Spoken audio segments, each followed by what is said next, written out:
Енді біз алды мен арт жағын бөліп алу үшін мынандай қылып біріктіреміз тоқымамызды, табанымызды. Осылай біріктіріп, бізде алды жағы. Арт жағы да, бізде алды жағы. Біріктіреміз да.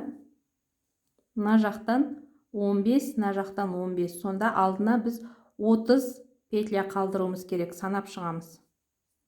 1, 2, 1, 2, 3, 4, 5, 6, 7, 8, 9, 10, 11, 12, 13, 14, 15.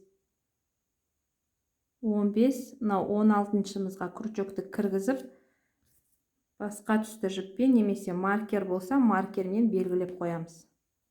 Бір кіргізе саламыз. Енді мына жағынан да тура 15 қылып, тура осы жерден шығу керек. Санап аламыз оны. Осылай екі жағынан белгілеп қоямыз. Мына жақты санасаңыздар 30, алдына 30 қалдырдық, 30 петля қалдырдық. Енді біз бірінші артқы жағын, мына жерін биіктетіп тоқып шығамыз. Осы жағын тоқимыз. Шығарып алдық. Қысқа жіпті осылайнан қалдырамыз. Бұны қазір біз тоқыма барысында бірге тоқып жібереміз. Енді 3 воздушный петля көтереміз. 1, 2, 3. Біз мына жерде де қарасаңыздар 2 петля.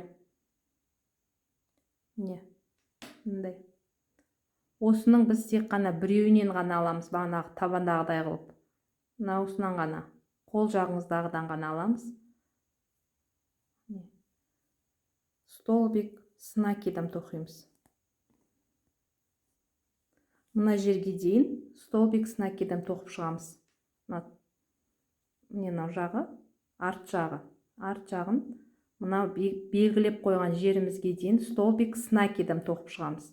Әр петляға біреуден тек қана бір ғана петлядан ала отырып міне.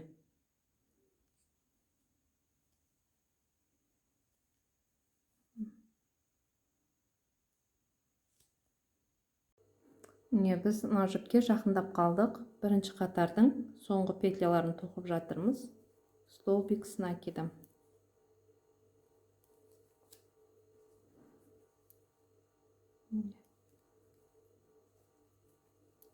Мына жіпті алып тастаймыз.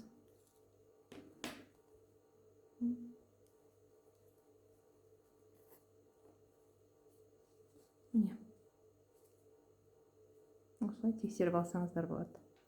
Енді бір воздушный петля көтереміз. Тоқымамызды кері қарай айналдырып, біріншісіне емес, мынаған екіншісіне столбик без накида тоқимыз. Енді осылай айналдырып, столбик без накида тоқып шығамыз осы жерге дейін.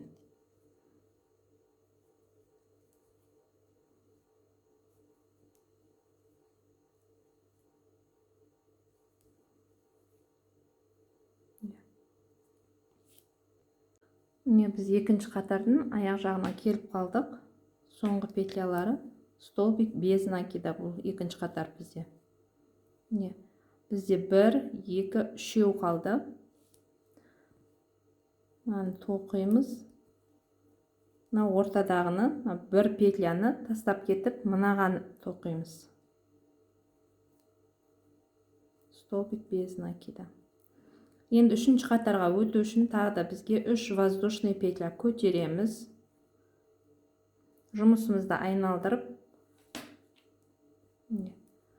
столбик с накидом тоқимыз. Мынаған емес, мынаған тоқимыз. Осылай айналдырып, үшінші қатар бізде столбик с накидом. Мына жерге дейін тоқып шығамыз. Әр петляға бір столбик с накидом.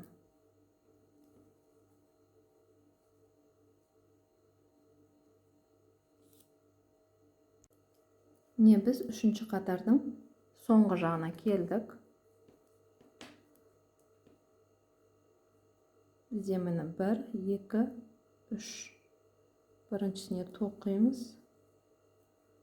Мынаған тоқымай, мына жаққа қарай өтеміз.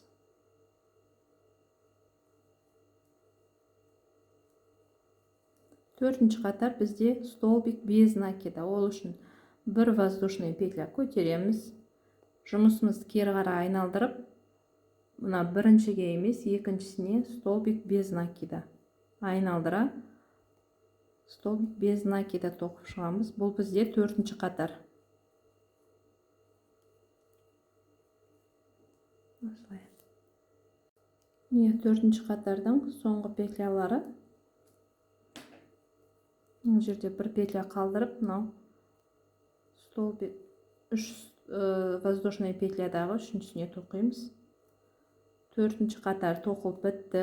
Енді бізде бесінші қатарға өту үшін бізде 3 воздушный петля көтереміз. Жұмысымыз кері қарай айналдырып, столбик с накидом тоқып шығамыз. Біріншісіне емес, екіншісінен бастаймыз. Бесінші қатар бізде столбик с накидом.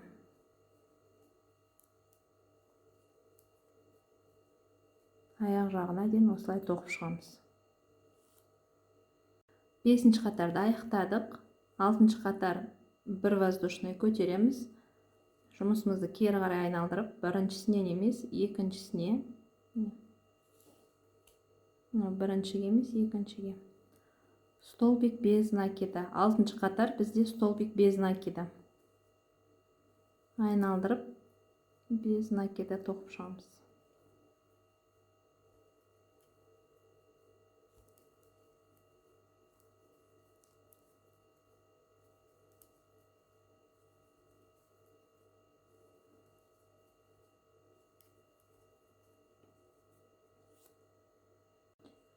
Бізде жетінші қатар столбик с накидом. Ол үшін жетінші қатарға өту үшін 3 воздушный петля көтереміз. Жұмысымыз кері қарай айналдырып, айналдыра столбик с накидом тоқып шығамыз.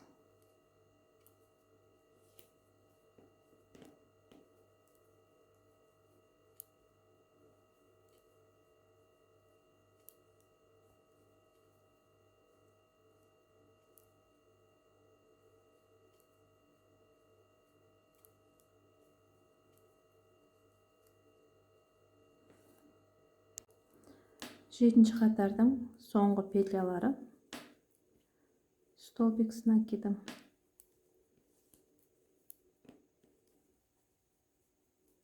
Әр қатардан мынандай біреуін тастап, ортасына ең соңғысына тоқимыз. Бізде жетінші қатар аяқталды. Бір воздушный петля көтеріп алып, жібімізді қиямыз. Енді бізде 8-ші қатар, мынандай соңғы қатары, бағанағы мына жерге тоқығандай ратишакпен тоқимыз оны да, мына жерді де, әдемі көріну үшін. Ол үшін мына жерден бастаймыз. Бағанағы бірінші петляны кіргізген жерге крючокты, жіпті шығарып аламыз.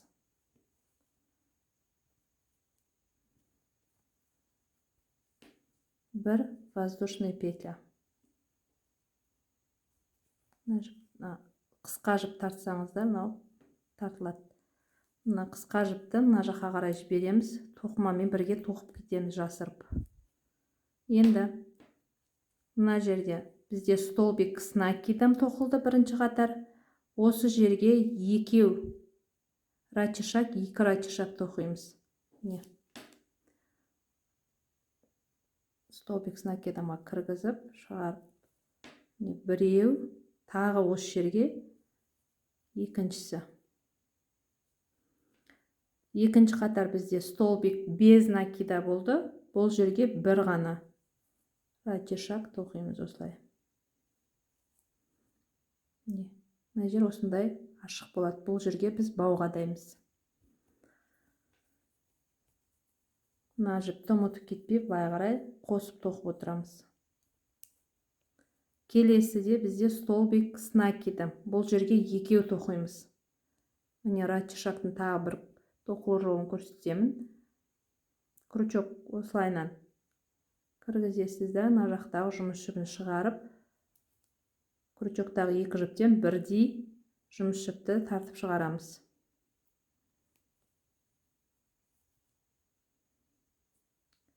келесі бізде келесі қатар столбик без накида тоқылды, ол жерге бір ғана шаг. Келесі столбик с накидом, бұл жерге уже екеу тоқылады.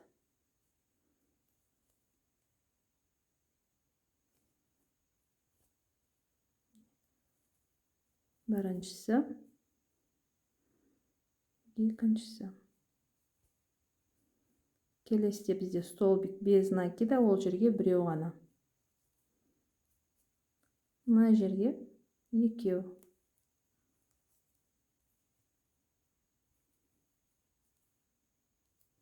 Енді мына жақтағы каждый бір-бір петляға бір-біреуден тоқып шығамыз. Мына жіпті мына жаққа қарай жасырып тоқып кетеміз.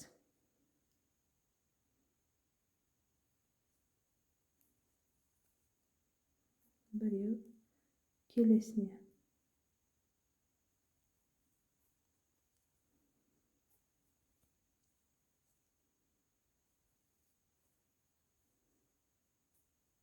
Осылай айналдырып, мына жаққа қарай тоқимыз. Мына жақтарда да мына жерге столбик с накидом тоқылған жерге екеу тоқимыз да, столбик без накида тоқылған жерге біреу ғана тоқимыз. Мыналар бізге бау өткізуге керек болады. 1, 2, 3, 4.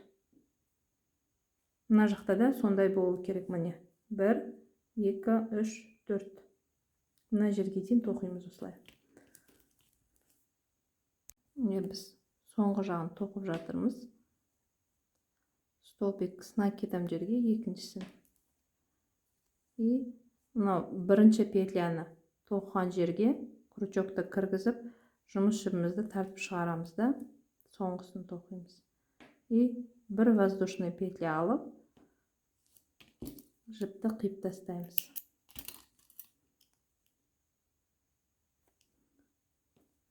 Мына жіпті мына жаққа қарай жасырамыз. Бағана көрсеткенімдей қылып.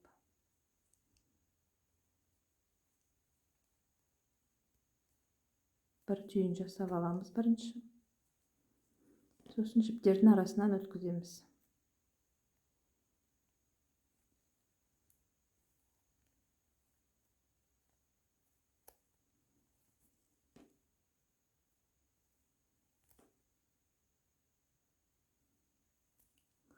Міне бізде кедайдың артқы бөлігі тоқылды. Енді алдын тоқимыз, сосын тілі.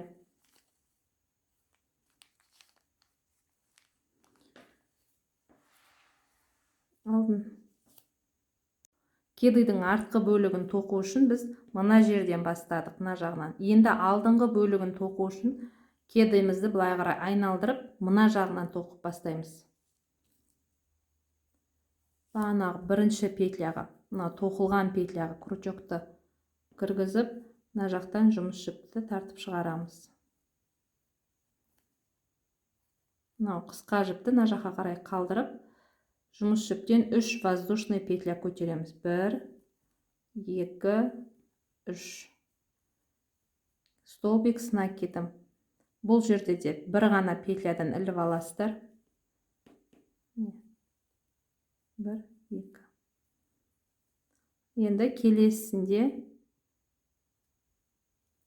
столбик с накидом тоқисыз, бірақ аяқталмаған столбик с накидом. Ол тек қана біреуінен ғана өткізесіз. Міне осындай қылып. Крючокта 2 петля қалады осылай. Тағы да біреу тоқып аласыз столбик с накидом. Аяқталмаған.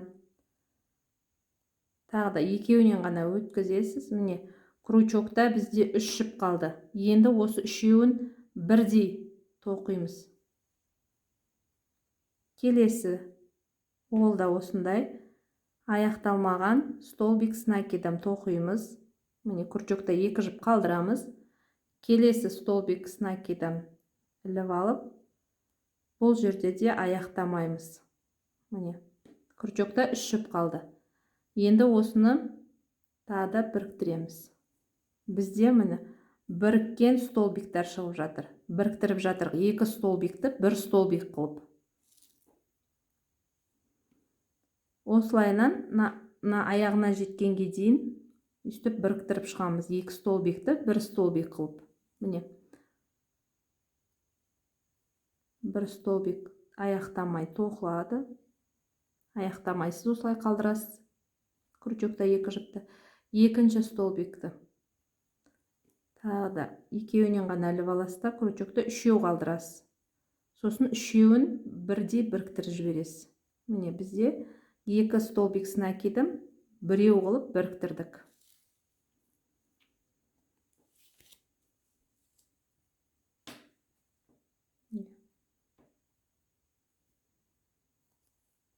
Крючокта 3 жіп, міне 1, 2, 3.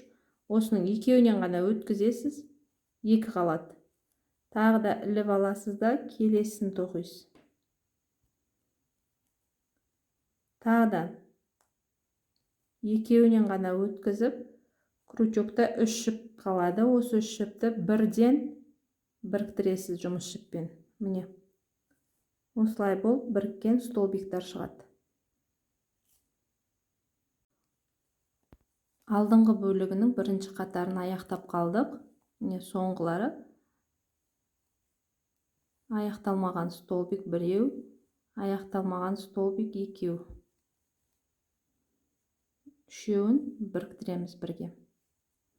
Енді бізде мына жерде 1 ғана қалды. 1 столбик накидам тоқимыз, аяқталғанын тоқимыз.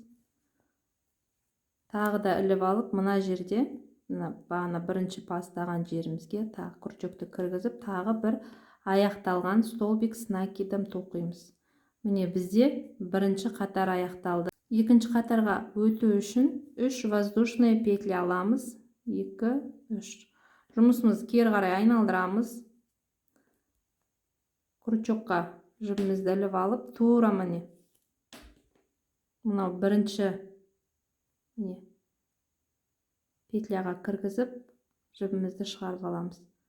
Тағы да аяқталмаған столбик накидам тоқимыз. Міне қалды жіп крючокта. Келесі тағы да аяқталмаған столбик накидам. Крючокта 3 жіп, 3-ін біріктіреміз осылай. Бұл қатарды да тура алдыңғы қатар ұқсап осылай біріктіріп шығып тоқимыз. Міне. Крючокқа накид іліп алдық. Аяқталмаған столбик накидам 1 тоқылды. Екіншісі тағы да аяқталмаған столбик накидам. Крючокта 3 петля қалды. 3-ін жұмыс жіппен біріктіреміз. Аяғына дейін, мына жерге дейін, екінші қатар біткенге дейін осылай тоқып шығамыз. Екінші қатардың соңғы петлялары. Міне. Аяқталмаған столбик накидам 1, екіншісін тоқимыз. 3-ін біріктіреміз. Енді мына жерде бізде 1 ғана қалды. Оны аяқталған столбик накидам тоқимыз. 1. Үшінші қатарға өту үшін 3 воздушный петля көтереміз. 1, 2, 3. Жұмысымызды кері қарай айналдырып, столбик накидам біріншісіне емес, екіншісіне аяқталмаған. Екеуінен ғана өткізесіз, крючокта 2 жіп қалды. Тағы да екеуінен ғана өткіземіз, крючокта 3 жіп қалды. Тағы да келесін. Осылайынан аяқталмай қалдыра береміз барлығын.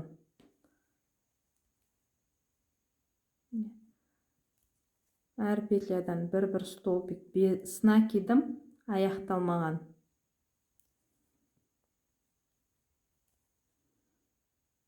Уже алдын жинап жатырмыз, кедейдің алдын. Не соңғысы.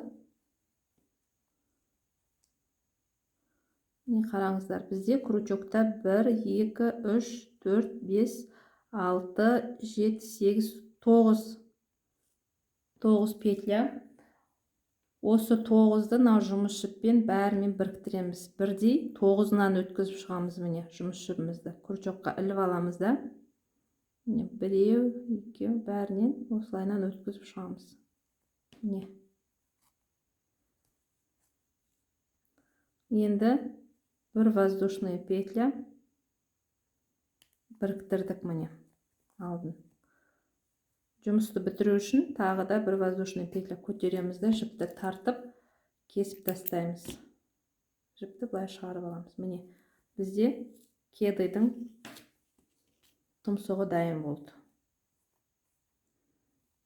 Енді ары қарай біз кедайдың тілшегін тоқитын боламыз. Басында бастаған 3 воздушный петляның былайынан кіргіземіз крючокты. Жұмыс жіпті тартып шығарамыз. Мына қысқа жіпті мына жаққа жасырып тоқуға осылайынан ұстаймыз да, бір воздушный петля көтереміз. Біреу.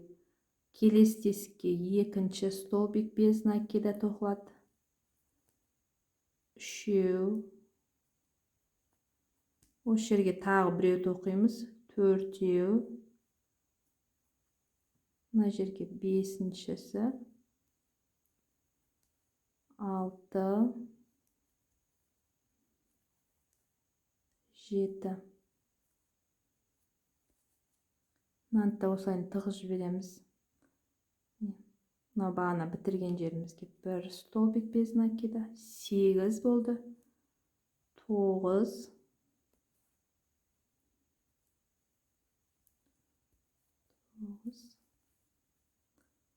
10. 11. 12. 13. 14. 14 столбик без накида тоқып шықтық. Тілшегіміздің бірінші қатары тоқылды. 14 столбик без накида. Екінші қатарға өту үшін бір воздушный петля көтереміз.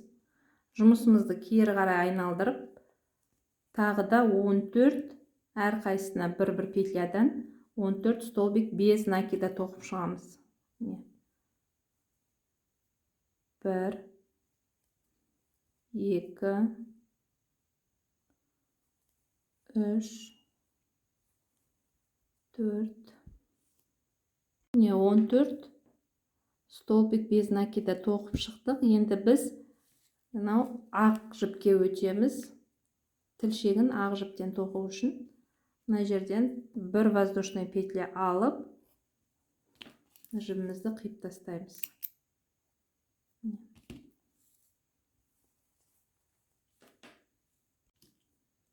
Жаңағы бітірген жерімізден бастап, тура сол тұстан ақ жіппен бастаймыз осылай.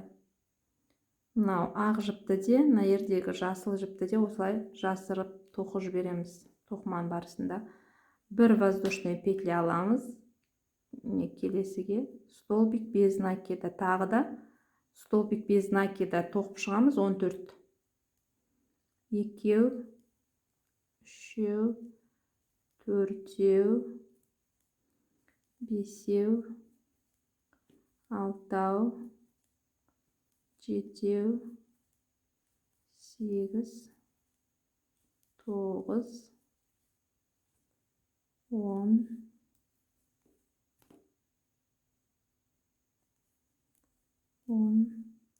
11, 12, 13, 14. Тағы бір воздушный петля көтеріп, жұмысымызды кері қарай айналдырып, қайтадан тағы да бір қатар осылай столбик без накида тоқып шығамыз. 14. 2, 3, 4, 5,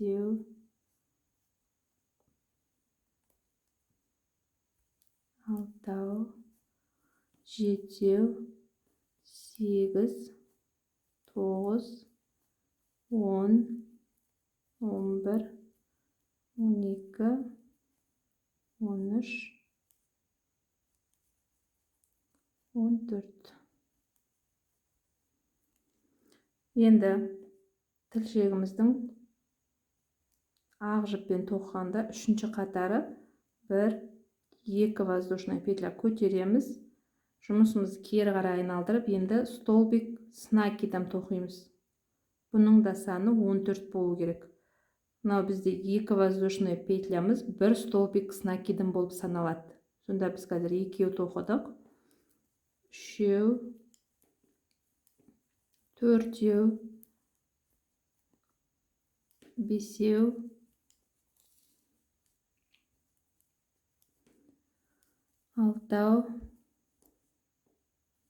6, 7, 8, 9, 10, 11, 12, 13, 14.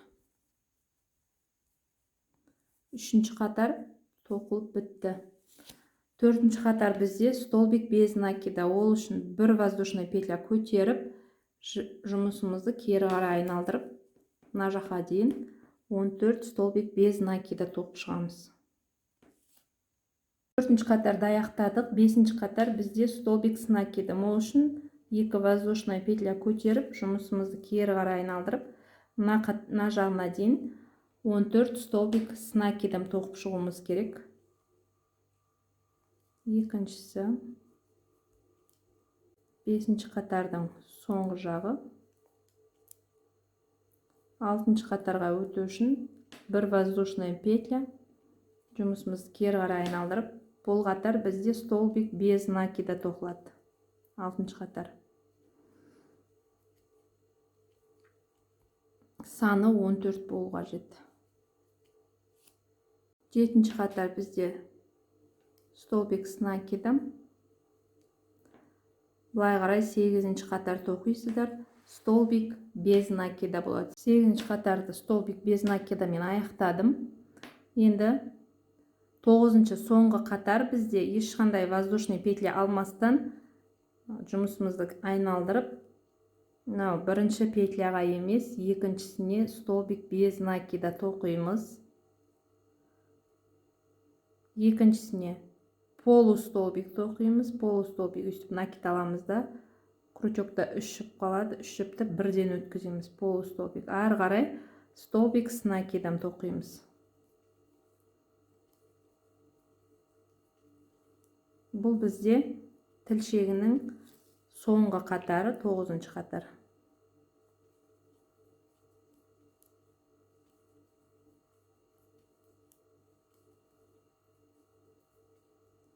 Мына жақта міне 1, 2, 3 не қалғанша столбик с накидом тоқимыз. Мына үшіншісіне полустолбик тоқимыз. Мына жерде 1 петляны қалдырамыз да, ең соңғысына столбик без накида тоқимыз. 1 воздушный көтеріп, жібімізді қиямыз. Енді бізде тілшегінің мындай жиегін айналдырып тоқып шығуымыз керек. Столбик без накидамен. Мына жерден бастаймыз. Қысқа жіптің аяққа қарай жіберіп, жасырып тоқып кетеміз. 1 воздушный петля. Әрбір петляға 1 столбик без накида тоқып шығамыз. Айналдыра.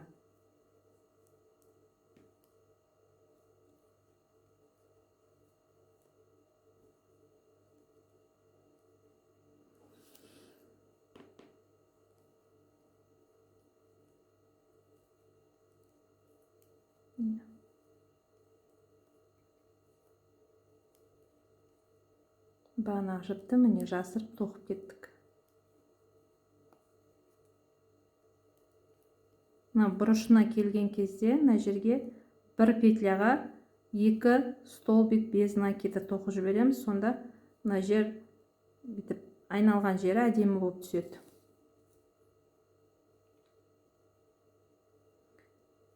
Осылайынан айналдырып тоқимыз. Мына жерге де келгенде, бұрышына келгенде 1 петляға 2 столбик без накида тоқып жібереміз. Мына жерге дейін тоқимыз столбик без накидан. айналдырып. Соңғы петляға столбик без накида тоқып, қатарымыз аяқталды. Бір воздушный петля көтеріп, жіпті қиып тастаймыз. Бізде тілшегі дайын. Енді мына жақтағы жіптерді бағана көрсеткендегідей жасырып тастаймыз. Міне, бізде осындай әдемі сәнді кеды пинетки тоқылып шықты. Менің видеом ұнаса лайк басып, комментарий жазып, каналға тіркелуді ұмытпаңыз.